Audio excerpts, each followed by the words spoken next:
Good afternoon, everyone. Thank you for being here. As we often do with Poor People's Campaign events, we are going to get started in song. Hi, everyone. So good to be here with you all. We're going to teach two songs. One of the songs we'll sing at the end, but we'll teach it now so you can know it and then just be ready to jump right in when we're ending. At the end, we'll sing this song as we go over to Christ Church down the road, have a community meal together. So we'll teach that one first, so you have that, and then we'll go to the song we'll start with, and just go right into singing that song. So the words for this ending song are, you can repeat after us. Everybody's got a right to live. Everybody's got a right to live. Everybody's got a right to live. Everybody's got a right to live. And as we march side by side, we're fighting for our lives. We're fighting for our lives. Because everybody's got a right to live. Everybody's got a right to live. All right, and here's how it goes. Everybody's got a right to live. Everybody's got a right to live. And as we march side by side, we're fighting for our lives. Everybody's got a right to live. And he would sing all the various things we have a right to. The right to health, the right to housing, and so on and so forth. So the other song, it's Somebody's Hurting Our People. Somebody's hurting our people. Somebody's hurting our people. And it's gone on far too long. And it's gone on far too long. It's gone on far too long. It's gone on far too long. You say that a couple more times. And then you end with, and we won't be silent anymore. And we won't be silent anymore. All right, let's get started with singing a few verses of that. Somebody's hurting our people, and it's gone on far too long.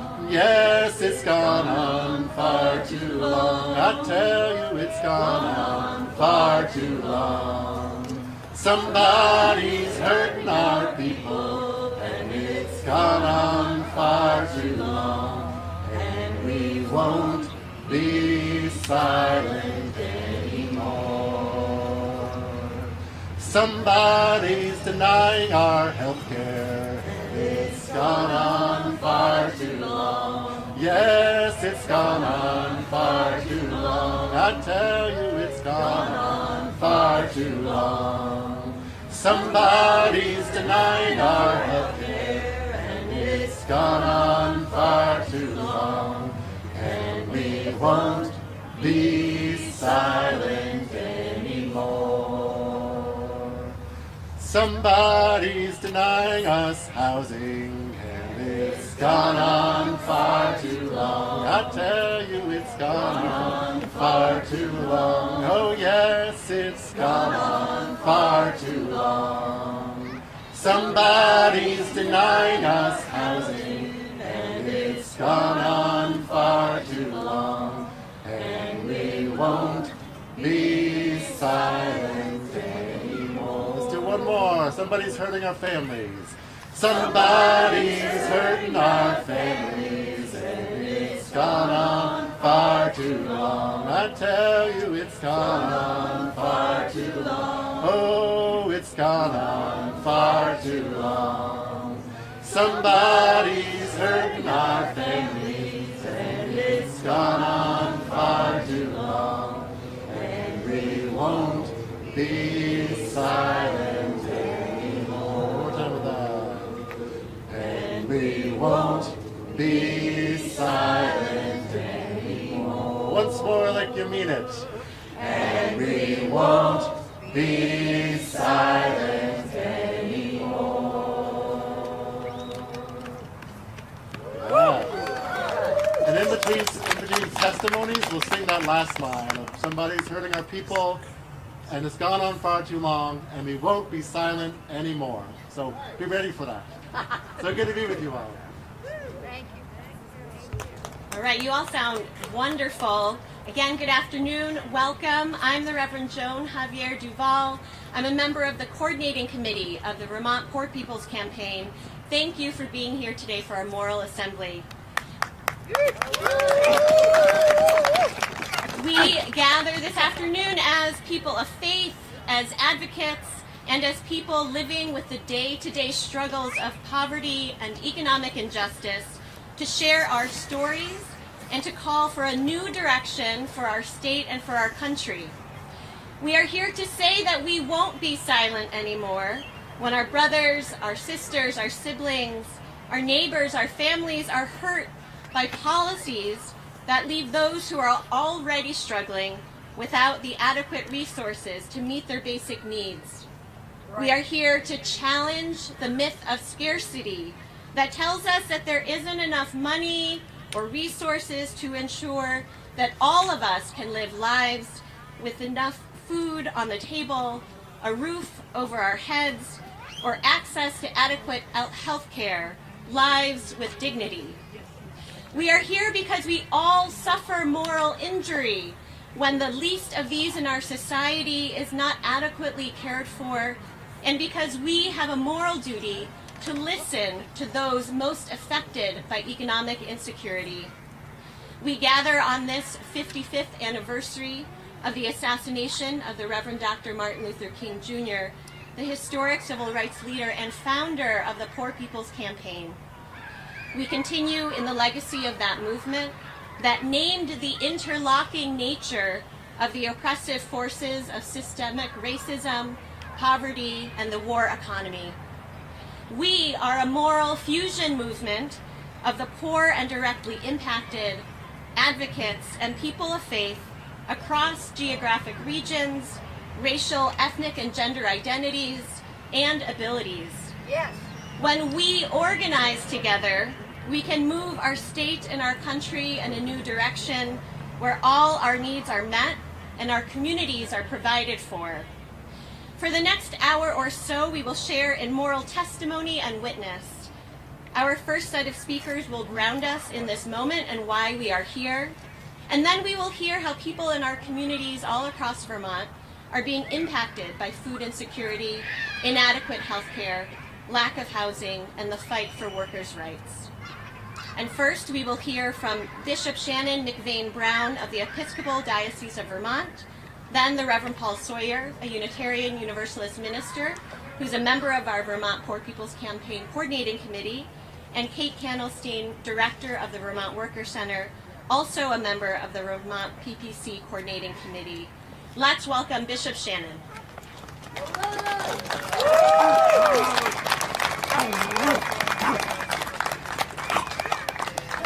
It is an honor to be here, to stand with others who are concerned about the plight of people who have recently had resources for food and housing cut. We are here today to call our federal and state legislators to account, to ask why too many of our leaders are standing idly by while poor people are denied the basic human dignity of a place to live and enough food to eat. How can we allow this to happen in a country with so many resources? This is a holy time for people of the book. Christian, Jewish, and Muslim, children of Abraham, Hagar, and Sarah. Semana Santa, Holy Week, and Ramadan have already begun, and tomorrow Passover begins. Within the diversity of these three ways of faith, we share a common concern and care for the poor as a mark of righteousness and obligation to God and society. We all recognize that we are our siblings' keeper. This is a holy day for our movement. 55 years ago today, the Reverend Dr. Martin Luther King Jr. was martyred in Memphis, Tennessee. It is an appropriate day, a somber day, to renew our commitment to carry on his work. When Dr. King was awarded the Nobel Prize in 1964, his remarks included a quote that has now become iconic. I have the audacity to believe that people everywhere can have 3 meals a day for their bodies, education, and culture for their minds, and dignity, equality, and freedom for their spirits. His commitment to that ideal led him to plan the Poor People's March, which was scheduled to begin May 14, 1968. Seeking to focus our country's attention on economic inequality and poverty, he had the audacity to remind people of faith that God has created us to use the abundance of creation to become beloved community, to build societies which help people flourish. He would not allow us to look away from our moral obligation to realize this vision. So I'm wondering, do you have the audacity? Do you? Yes. Do you have the audacity to dream, pray, work, and advocate for the well-being of the most vulnerable people in Vermont? Yes. Do you have the audacity to act with courage and integrity, to stand with the poor? Yes. We believe we have enough, more than enough, for all of us to have enough. We especially have more than enough to solve the problems of this world if we make use of the abundant creativity, wisdom, beauty, and diversity embodied in the people in our communities. So, let us call on our elected officials to find the audacity to stand with us. Let us summon from them the courage to create just and moral budgets and policies. Let us insist that housing and food are basic human rights, and that the people we have elected must safeguard the care and dignity of the people of Vermont. So let us pray. Almighty God, by the hand of Moses, your servant, you led your people out of slavery and made them free at last. Grant that we, following the example of your prophet Martin Luther King, may resist oppression in the name of your love, and may strive to secure for all your children the dignity that God desires. Amen. Amen.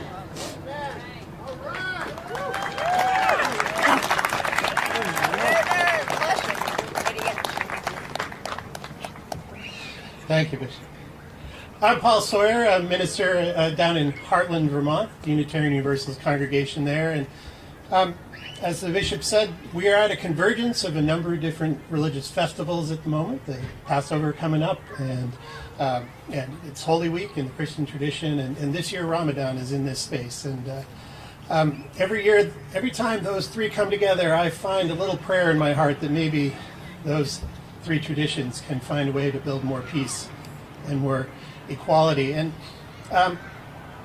but aside from, if those are your traditions, wonderful. If you are from any other religious tradition, if you're not from a religious tradition, if you follow any kind of wisdom path, if you have an ethical grounding in who you are and what you stand for, I want you just to feel that now. I want you to feel that grounding coming into you.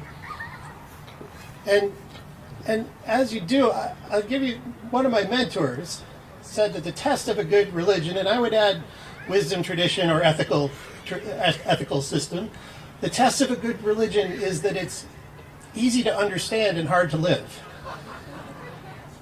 And a lot of preachers and theologians and stuff twist themselves out of shape to make it the other way around. Hard to understand and make it easy to live.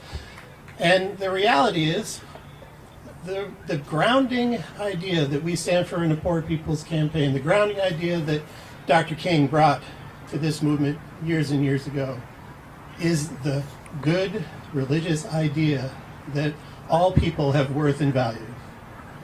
That we cannot be individually successful if we are not successful together. We cannot be saved, each one of us individually, if we are not saved together.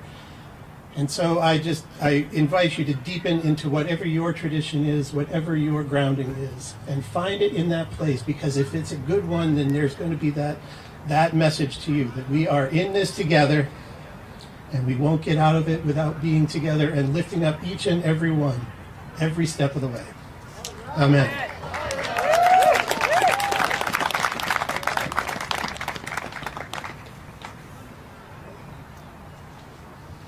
Thank you. Spoken so far.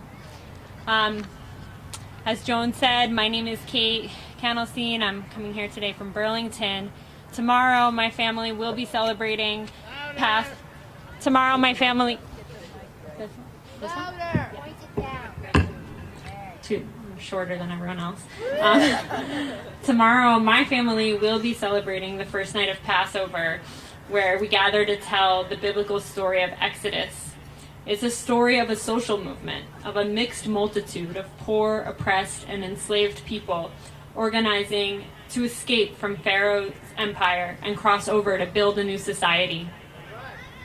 On Passover, we tell this story not just as a ritual, but as a commitment to continue this work in our time, to overthrow the pharaohs of our day. In order to do this, we need a poor people's campaign. And that is what we are here today to build. Today, we are facing so many crises that trace back to the glaring contrast of poverty and wealth. Over the past year, the Federal Reserve raised interest rates 9 times, which hurts low-income and working people through layoffs, higher interest rates on credit cards and mortgages. In fact, we've heard a narrative blaming workers for inflation. But the reality is that alongside supply chains and the war in Ukraine, a major reason for rising prices is corporate price gouging. They're just jacking up prices to make more money. During the first 2 years of the pandemic, we saw what was possible.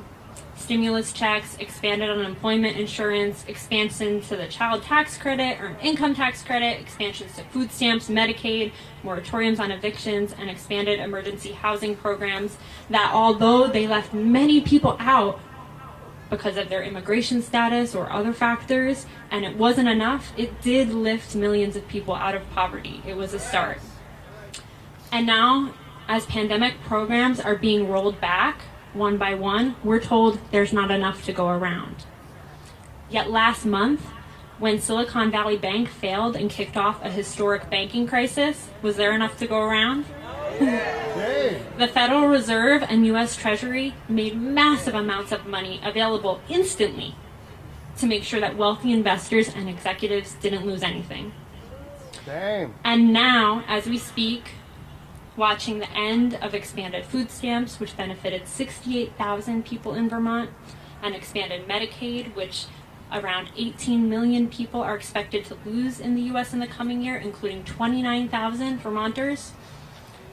Some members of Congress are pushing for even more cuts to existing programs, alongside a tax on immigrants, trans people, abortion rights, and the criminalization of protests against police brutality. But Vermont lawmakers do not have to go along with this. We reject a narrative of scarcity and call on our elected officials to lift from the bottom, expanding and not cutting programs. When we take action together and draw on the power of our stories, our spiritual traditions, and our unity, we can offer our lawmakers the moral courage they need to act.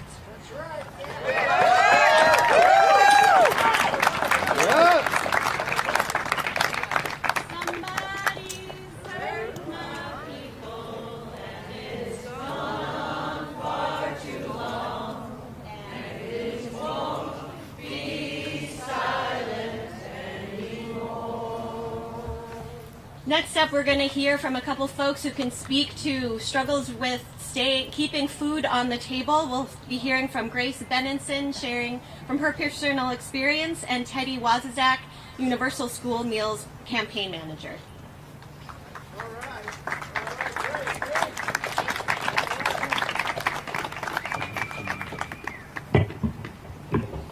Hi there, my name is Grace and I'm from Brattleboro, Vermont. I'm one of the poor people who's impacted by the Medicaid cuts and the food stamp cuts. My food budget is now cut 80%. based on those cuts. And I know I'm not alone because everybody in my neighborhood tells me the same story. Well, for a while there, we were all able to eat reasonably well. Now, more of us are going to the food banks and having to share meals with other people because they're not going to have enough food in their house. And to go beyond that, thank you, Kate, for bringing up the bank bailout, because recently it was announced that the Federal Reserve created $3.5 billion for the banks and investors because they considered that an emergency. But people being hungry in the street and being homeless is not an emergency to them, but it is to us. And we won't take it anymore. And thank you very much for being here. I'm so grateful to you guys for showing up and showing solidarity to all of us. But we have to do more than that, because this is a battle for our lives, literally. Because they don't care if we die in the street because we don't have health care or food or a home. We have to take care of each other, and caring for each other is the only way that we're going to win, and we will win. We're not going to take it anymore. Thank you.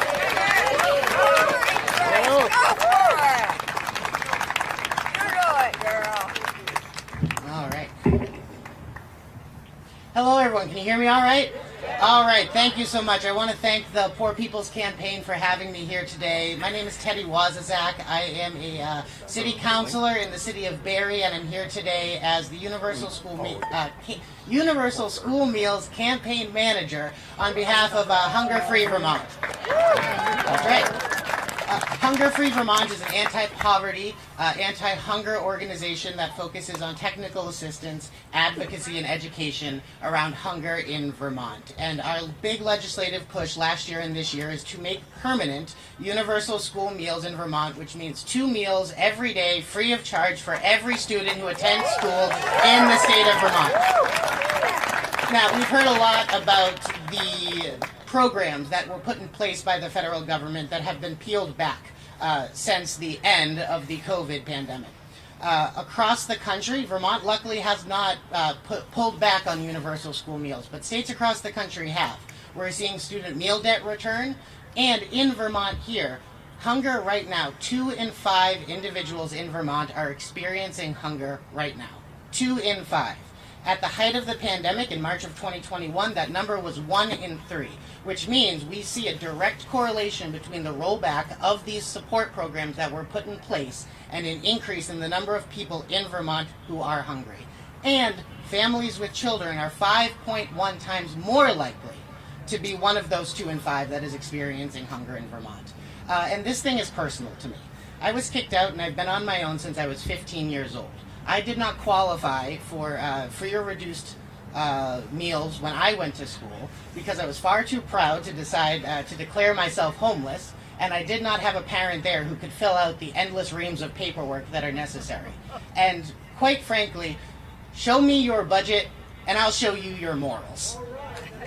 And if we can afford to bail out the banks, if we can afford to do all of the important work that needs to be done, we can afford to feed our children.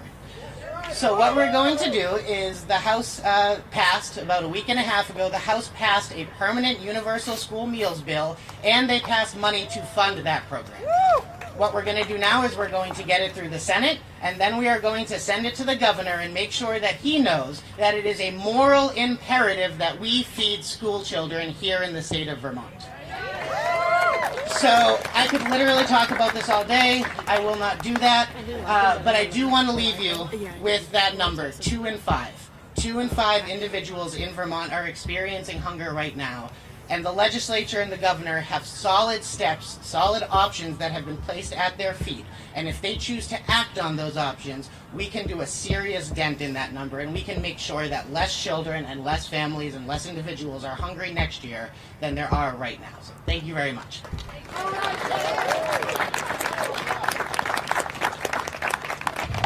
2 in 5 of my people are hungry, and it's going on far too long, and we won't be silent anymore. Yeah. We come here as people who hunger and thirst. But we hunger and thirst for justice. Justice in our day, justice here in Vermont. My sisters and brothers, 55 years ago, the Poor People's Campaign was dealt a terrible blow with the assassination of Dr. King. But we keep moving because we know forward together, not one step back. Forward together. Not one step back. Forward together. Not one step back. We need food, but also we need health care. We got Leah Duckett here to talk to us about the need for health care for all people, and especially poor people here in Vermont. Come on up, Leah. All right.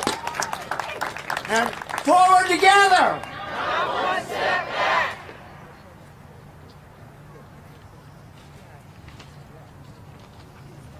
Healthcare is really important to me as an issue. I am one of the 30,000 Vermonters who will lose healthcare coverage when the state starts its redetermination process. And healthcare means a lot to me. Medicaid is the only insurance I've ever been on. And I've been on it since I was a kid, and I lost it when I was 19, when I reached the age of majority, and I didn't have it for a few years, so I know what it's like to be without it.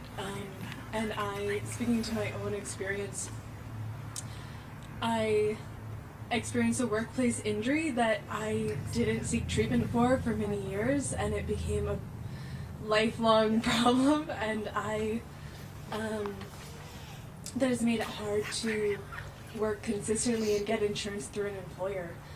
So I've really, having Medicaid through this pandemic has been a blessing for me, and I am worried about what the future will be like when I, like so many other Vermonters, lose my health insurance.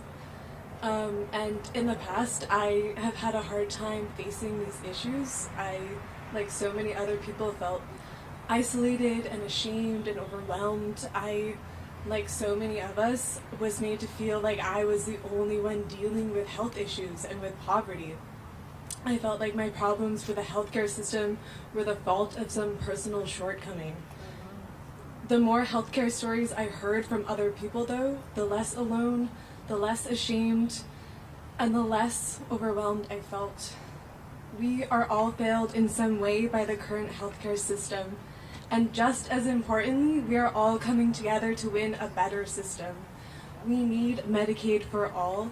The state does not need to follow the federal government's guidance about ending the public health emergency. I am so grateful for this opportunity to share my story, and I am so humbled to be a part of this assembly today. Thank you so much.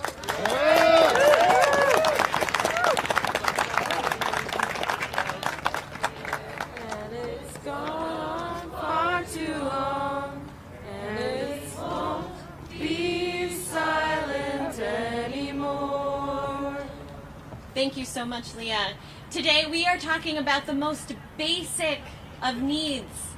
The most basic of needs, food, healthcare, and next we'll be hearing about housing. How important it is to simply have a roof over our heads, to take care of ourselves and feel like we can move forward with any kind of security and certainty. We'll be hearing from Jamie Martin and then Reverend Beth Ann Mayer. Is Jamie here?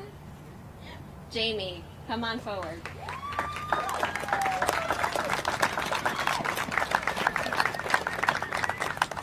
I'll just let you tell her.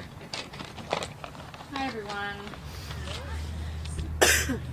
Or I could just be really loud. That works too, right? So my name is Jamie Martin. I come from generational poverty in West Virginia, and for the past 18 years have been living and raising my children here in Vermont. I'm a mother of almost 5 humans, aged 19, 16, 9, 2.5, and if you can't tell, I have one due in June. I've had the same Section 8 housing choice voucher for about 17 years, and in that time, I have steadily upgraded my education and employment, hoping that one day I could use that voucher to participate in the home ownership program, which is my only viable path to owning property. wherein I could use the Vermont State Housing Assistance payments towards my own mortgage instead of towards rent to line the pockets of a landlord.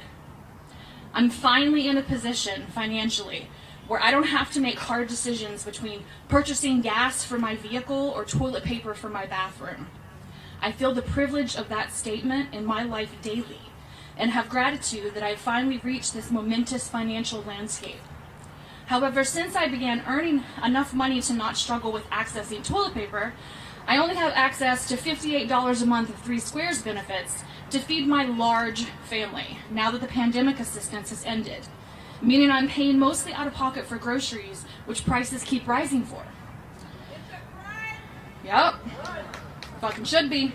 Vermont State Housing Authority, VSHA for short, has also decided that I'm over income for their program now. Despite my annual income falling within the HUD guidelines for income for my household size, as I was told that those income guides only pertain to initial eligibility, and that since my rent is only $1,200 per month, I'll lose my voucher in July.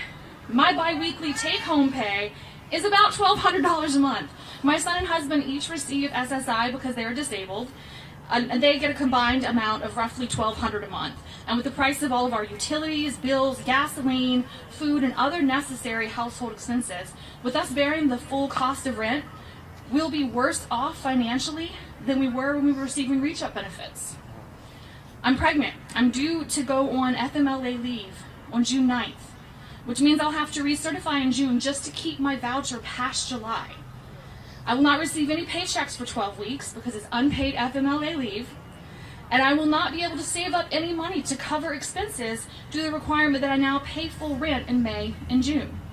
My apartment's a 3-bedroom. I already have 6 humans in it. And adding another child very well might put my household past the occupancy limit of my unit, thereby requiring us to move anyways. And I don't know if y'all have noticed, but there really aren't any 4-bedroom houses available for rent anywhere. And due to Vermont State Housing's staffing shortages, the homeownership program that I've been attempting to apply for the past 12 months is not a quick and reliable option for my family to seek housing that supports us. I am by far not alone in my struggles with housing, poverty, and access to what limited services there are in this state to support people. As a service coordinator in Chittenden County for Pathways Vermont, which is a housing first nonprofit that supports folks dealing with homelessness or insecure housing and mental health challenges by offering them support and helping them access resources from all the various community organizations and government agencies that provide benefit programs. And as such, I'm navigating these systems on both fronts, personal and professional. I've seen firsthand from my own personal and professional experiences exactly how broken the systems are that are put into place supposedly to support people living in poverty and even lift them out of poverty. They're broken. Anyone who's experienced a life navigating social services at any level can tell you that it is obvious that these systems are clearly designed to keep people poor. For example, you have to work to qualify for certain programs, but as soon as you start to earn money, the programs are rolled away from you, and not dollar for dollar as would make logical sense. Plus, the various programs that serve the same population of people are not well coordinated. The cutoffs of eligibility for each program are not the same, meaning that folks who have to access these programs in order to live are walking multiple tightropes simultaneously, and one false move has dire consequences. It is impossible to actually get ahead. It is not uncommon for us to feel like we're being punished for doing well. It is hard to do well enough to not need any support. Every one of these systems, from housing assistance to food assistance to economic assistance, needs to have their policies revised to not only make logical sense for the daily realities of folks that are living in poverty, but to work in conjunction with each other so that poor people can start to climb out of poverty for real. So please, call your legislators today and tell everybody else to do the same thing. Tell them that you reject the idea that we have to choose which basic needs Vermonters need to focus on. All of our needs are important, and we are done making constrained choices.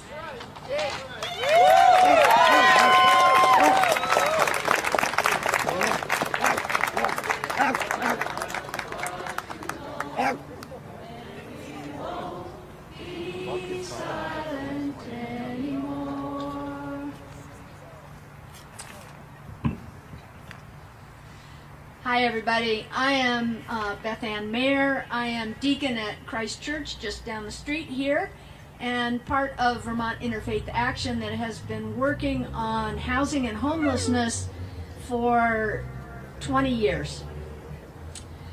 And we've made some progress, but I can't say that we haven't taken that step back. In Vermont, we have over 3,000 people experiencing homelessness right now. And this is almost 3 times as many as were experiencing homelessness prior to the pandemic. The number of people experiencing chronic homelessness, that is being without stable housing for more than a year, has doubled. And why is that?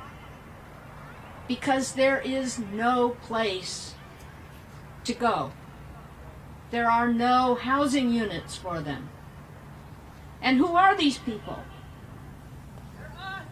They're us. They're our grandparents.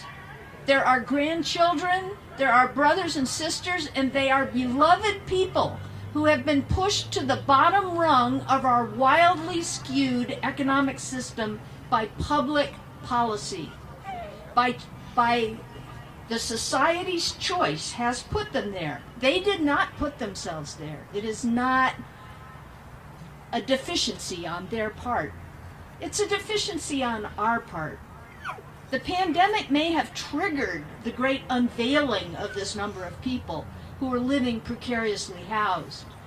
But the pandemic did not cause the degree of homelessness we are now seeing. We are having a housing emergency, and we are not responding to it as if it is an emergency. If we had an earthquake or a hurricane right now, we would respond as if we had an emergency. But we're acting like it's the status quo.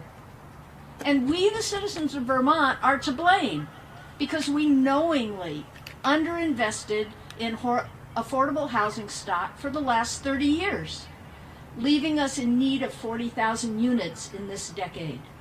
We knowingly have underfunded the community mental health system and housing support systems that care for the disabled and the elderly. And we knowingly exit people from our prisons without the evidence-based support that we know will allow them a successful transition.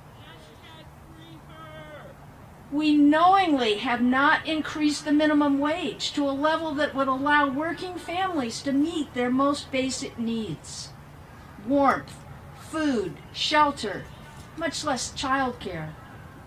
These are the very people that are sheltering in our hotels right now, and our policies and actions have put them there. Let me dispel some misbeliefs and misconceptions. I think we hold about our neighbors experiencing homelessness. At some level, each of us has thought at one time or another that most of those experiencing homelessness struggle with substance abuse disorder or with addiction. In the most recent point in time report of homelessness in Vermont, the number of individuals experiencing homelessness who are struggling with substance use disorder is exactly the same as it was 10 years ago. They have not been the increase that we're seeing in homelessness. At some level, each of us has thought that most of those experiencing homelessness are able-bodied adults that haven't gotten their act together and prefer not to be employed. This is contradicted by the data that show that the number of households with adults only experiencing homelessness has only increased 5%. The number of persons experiencing homelessness in households with a child has increased 36%. These are families that have been pushed off the bottom rung of the ladder where low wages meet high rents. And our decisions put them there. Well, we can decide to get them back on the ladder to stability. We have the power to decide to change our systems so that all can thrive. We have believed that a significant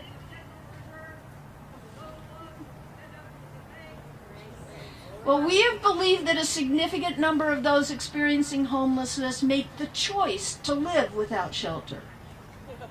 Prior to the pandemic, about 10% of people experiencing homelessness lived unsheltered. Whether they had a choice isn't clear. Most of the shelters were full, and all of them had restrictions that excluded many. When June comes this year, we will see 1,000 people in Vermont without any possibility of finding shelter. They will have to exit the hotels, and there is no plan to shelter them.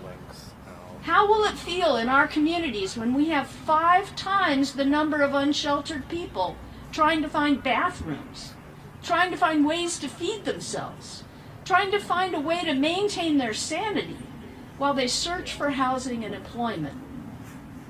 We can do better, Vermont. We must do better, Vermont. Our future and that of our children depend on it. Thank you.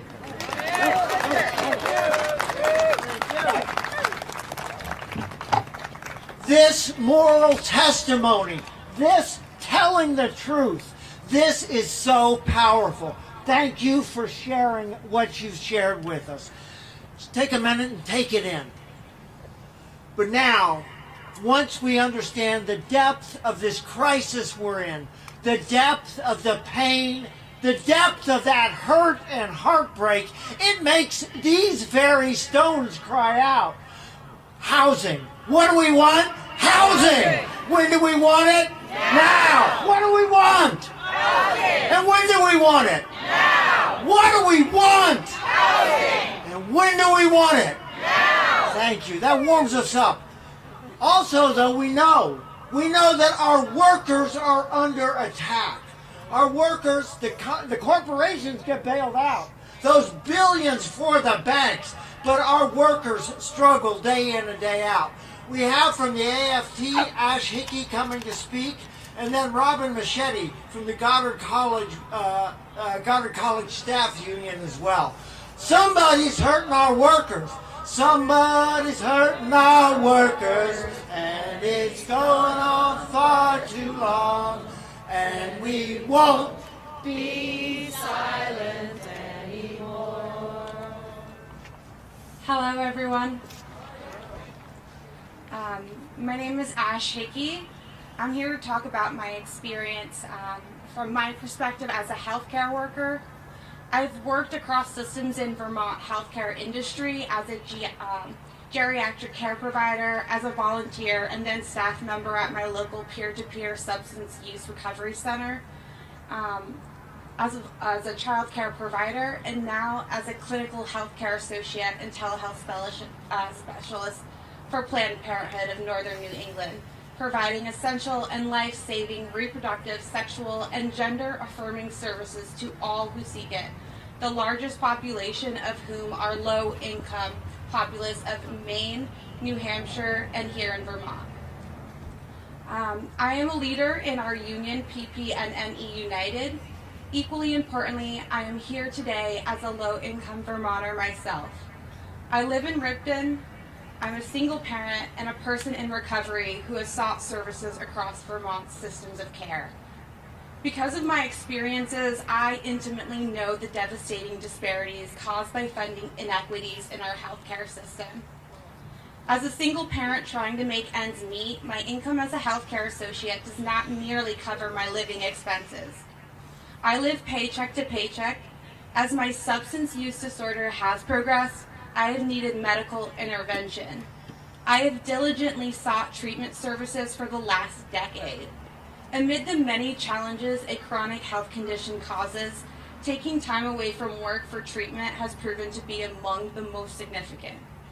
For me, taking time for treatment meant visiting the Human Resources Department for my organization, receiving an impossibly large stack of documents in innumerable forms to be completed not only by me, but by everyone on my treatment team, and within an impossibly short deadline, or I could face termination. This was a lot for me to do considering I was battling against a severe and progressing illness and relying on an hourly wage. I was exhausted and discouraged. Getting a short-term disability check would not even cover half of my expenses. All of the hoops I had to jump through, I only qualified for 2 weeks of leave. Needless to say, I ended up working throughout my treatment process, sometimes even working instead of attending treatment, simply because I had to. Experiencing a medical crisis and needing ongoing treatment was not going to eliminate my reality. I still needed to pay rent, electricity, heat, internet, phone, food, gasoline, and other transportation expenses, insurance, and etc. Unfortunately, I have had to dump more time and resources into navigating our broken and unjust criminal justice system than I have in my own wellness. I have spent untold time and energy pursuing one referral and then the next, given names and numbers for professionals and services that were no longer providing care, had no openings available, or simply didn't respond to me.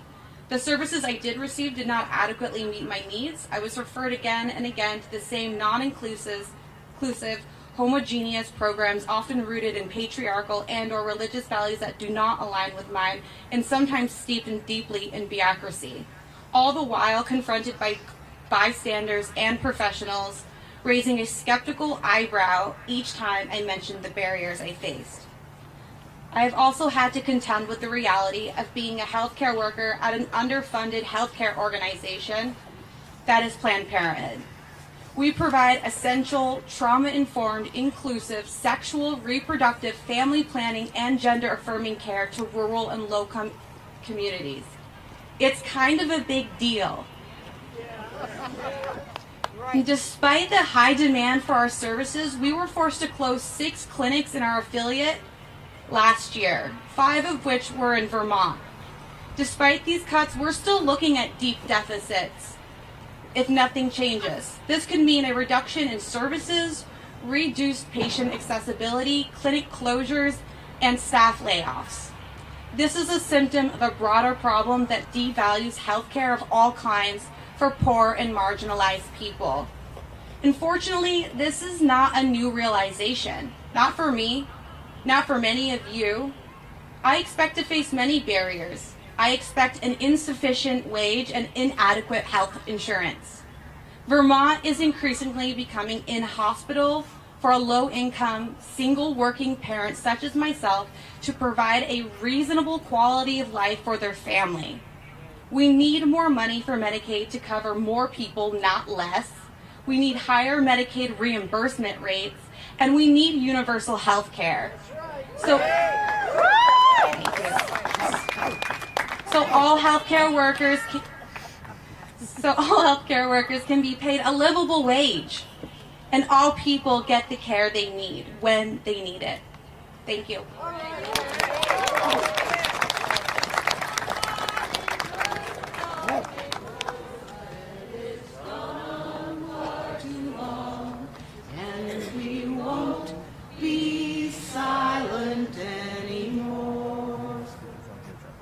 Good afternoon. My name is Robin Bassetti. I'm here. Thank you. I'm here representing the Goddard College Staff Union, United Auto Workers, Local 2322. I drive a nice car. I own my own home. I have a retirement account. I share this because I too once lived at the poverty level. My story is not an uncommon one. I left my abusive husband in 1980. At the time I had a 16-month-old and I was 2 months pregnant. My younger son was born with some medical problems which necessitated more than 2 hours a day of physical therapy, and as a result I went on welfare. Then in 1986, Goddard College created an opportunity for single parents who were on public assistance to live and study on campus with their children. My children and I were very fortunate to be a part of that program. I came to Goddard in search of a degree that would allow me to support my children, but I also found my voice, my power, my family, my home. As a result of all these things, I found security for my sons. That might sound like a plug for Goddard College, but my point is that education is often the best route to a stable financial life. And in addition to the demands for basic rights, we also need to demand education for all. I am also able to identify with you because recently my health insurance was discontinued by my employer, Goddard College. We, the Goddard staff, are striking because we are demanding a fair contract which would include, among other things, bringing our employees who are currently under $20 per hour up to $20 per hour. On day 6 of the strike, the Goddard administration warned the employees that our health insurance was going to be shut off as of March 31st. Let me repeat, we were on the 6th day of the strike when they told us they would take it away. And they followed through on the threat. Each of us was deeply shaken and deeply angered by the college's decision. We are very fortunate that the United Auto Workers stepped up and is providing each of us with medical insurance. I share these details because poverty and lack of medical insurance are issues which are all too prevalent in the U.S. We know there are 140 million of us. 140 million in a land of wealth is outrageous and unacceptable. Just as the Goddard staff has united to fight against the unjust wages at the college, we must join together to fight for livable wages and health insurance for all. Thank you.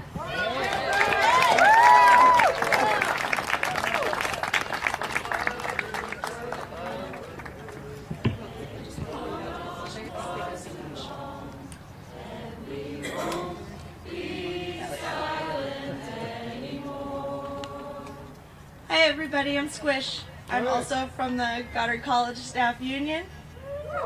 Solidarity forever. I went around and rudely handed out all sorts of flyers to you guys just now, just as a way to help. And if you didn't get one, I'm sorry. Paper is money, right? So if you want to support us, you can please go to our Facebook page, the Goddard College Staff Union. It's pretty self-explanatory.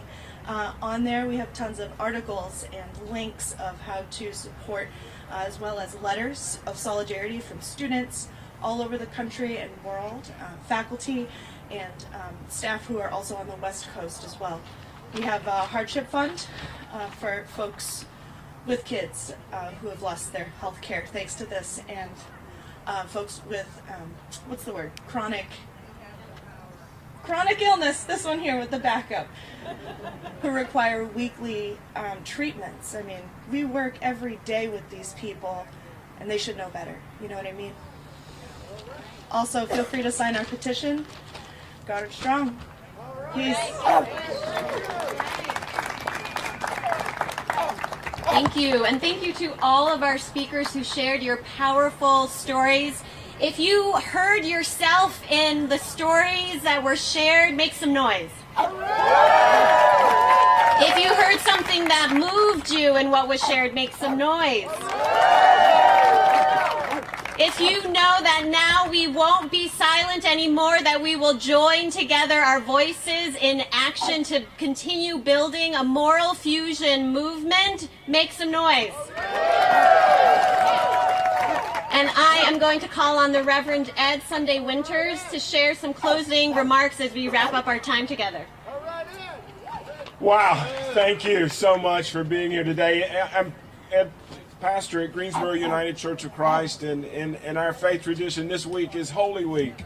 And you and your words and your presence have made this a holy time, this space and this ground.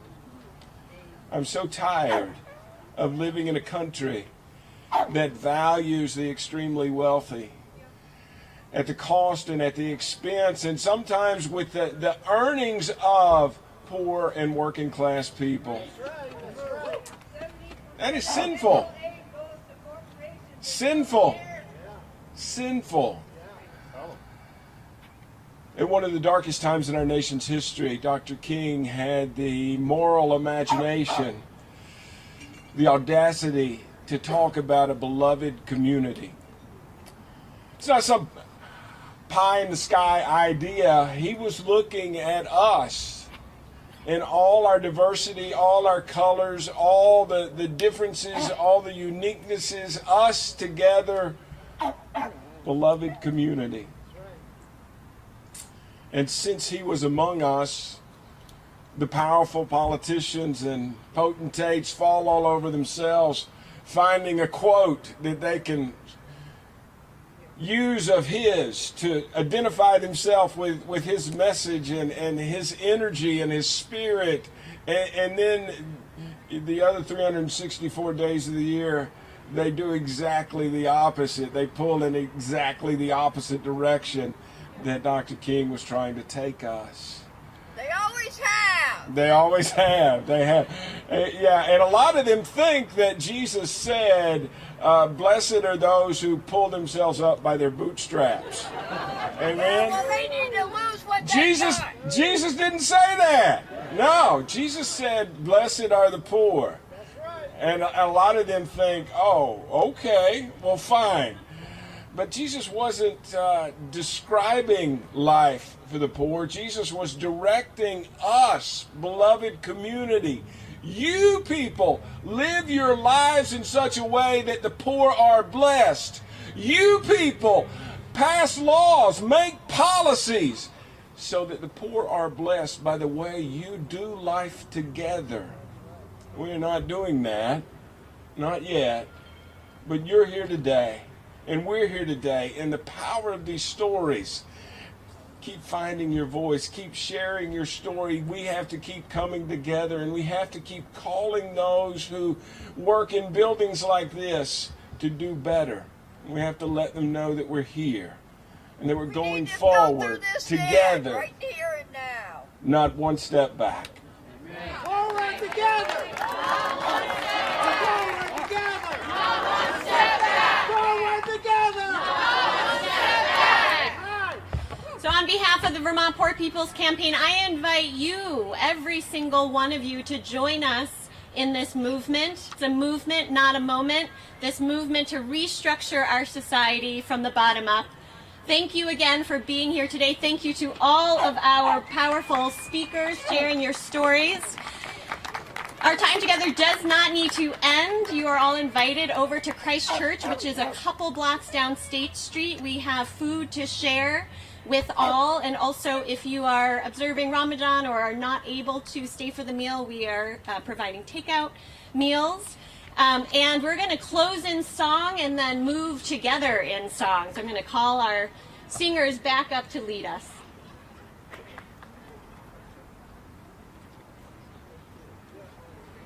Thank you, everyone, and thank you all the speakers and everyone who shared their story and their vision.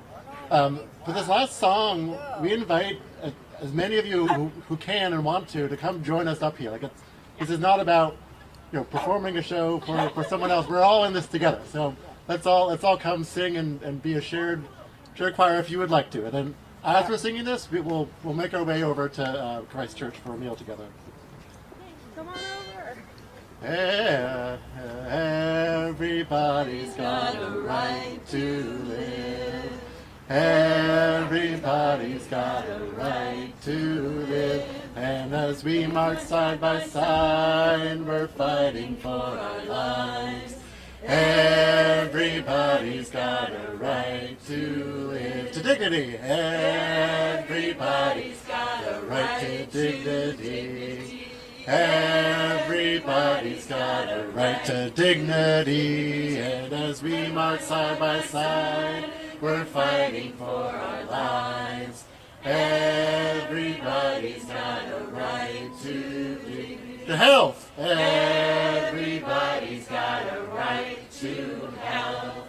Everybody's got a right to health. And as we march side by side, we're fighting for our lives. Everybody's got a right to health. To housing. Everybody's got a right to housing.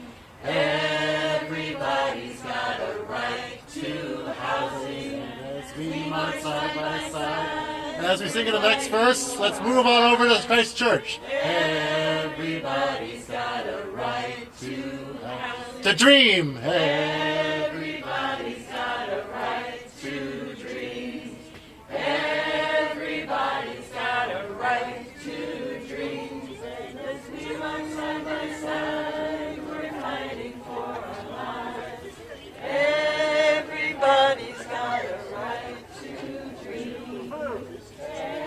Everybody's got a right to dream. Everybody's got a right to dream.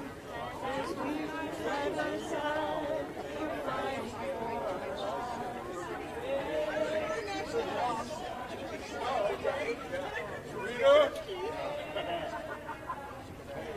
So weird what Garfield said. Oh, let's march with everybody now.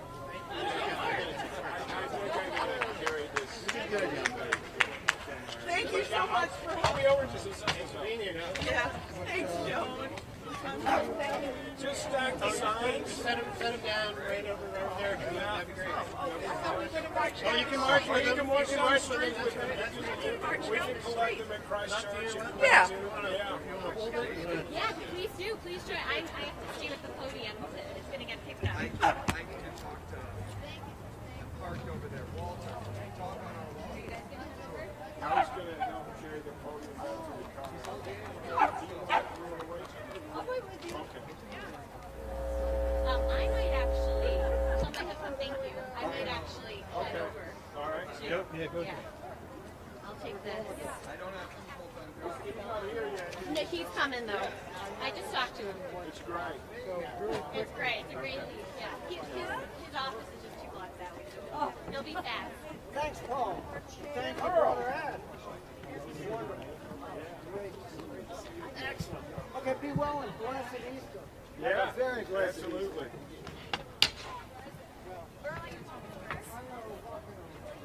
Anything I can do for him? Yeah, I'm just gonna, piece by piece, take it apart.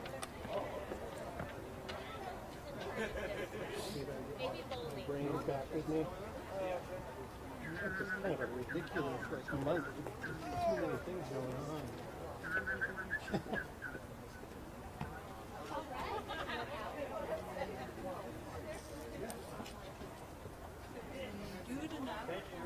Oh, you're welcome. I know who you are. Just so.